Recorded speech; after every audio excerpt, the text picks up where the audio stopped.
Canım beni görmedi yana, sevgilim yok haberim, dışında oldum divana.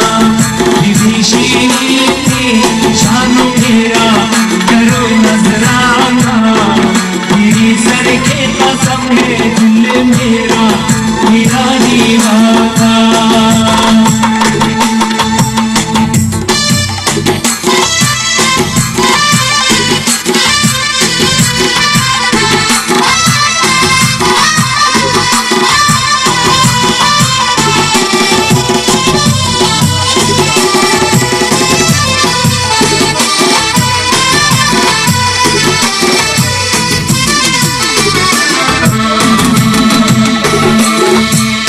Muhabbet etmek ilk kere çürme olsa ömür mücrim, bana kabul etsin her bir cürmana.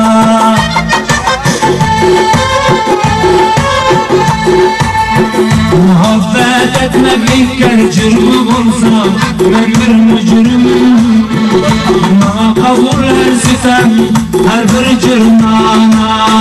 Bir şiirini canım beni görmedi yana, sevgilim yok haberim, aşkına ben bir divana.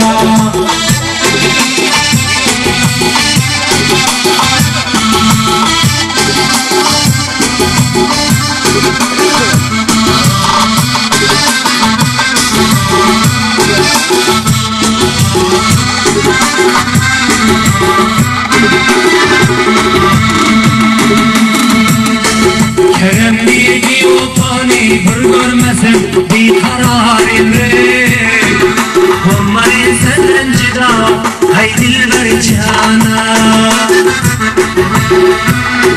Kerem bir utani bir görmesem bir kararim re, olmayı senden cida hay dilber cana.